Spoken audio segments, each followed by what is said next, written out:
Bonjour, moi c'est Sophie et j'ai eu envie de vous présenter mon expérience de thèse de doctorat en biologie puisque le doctorat c'est quelque chose qui est assez mal connu finalement du grand public et qui est un monde un petit peu mystérieux. Selon le doctorat, évidemment, selon le domaine, que ce soit l'économie, de la littérature, de la biologie, tout va être très différent, que ce soit au niveau des financements, des relations humaines, de la durée, etc. Donc pour ma part, je vais parler de ma propre expérience qui a été en biologie dans un laboratoire de recherche public français.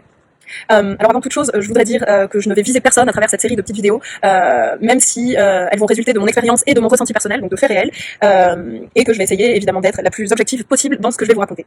Alors tout d'abord, qu'est-ce qu'un doctorat? Donc le doctorat, ça va être le plus haut niveau de l'université française. Donc l'université française, il faut savoir qu'elle est structurée en 3 niveaux. D'abord la licence, qui est 3 ans après le baccalauréat, le master. Donc à l'époque où je l'ai passé, donc mon master en 2016, il y avait les masters pro. Donc en théorie, après ce genre de master, un étudiant peut intégrer une entreprise directement. Et puis les masters recherche, qui ont pour vocation, comme son nom l'indique, la recherche, et où finalement la suite logique des choses va être de continuer en doctorat. Donc le doctorat, 8 ans minimum après le bac.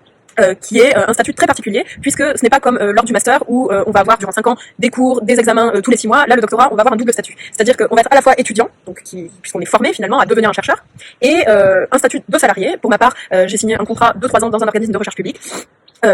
Puisque on va être le moteur de la production d'un fruit de recherche autour d'un projet qui est établi au départ et puis qui prend des chemins différents selon nos résultats expérimentaux. Alors ce doctorat-là, il est accessible via une bourse ou un financement pour pouvoir effectivement financer le salaire déjà du doctorant et puis les déplacements éventuels en congrès et puis bien sûr tout ce qui est matériel de laboratoire quotidien. Alors, le comment obtenir une bourse, je l'expliquerai un petit peu plus tard, puisque je vais essayer de faire une suite de vidéos assez chronologique de mon expérience. Alors, tout démarre au master. Donc, le master 2, j'ai réalisé un master de recherche physiopathologie des maladies métaboliques et circulatoires. Et donc, au cours de ce master-là, il fallait faire un stage de fin d'études qui dure à peu près 5 ou 6 mois, donc en gros de janvier à mai-juin, et à l'issue duquel il va falloir présenter les résultats expérimentaux que l'on a obtenus, et puis sa capacité à répondre à des questions scientifiques, à pouvoir rebondir finalement sur des incohérences, etc.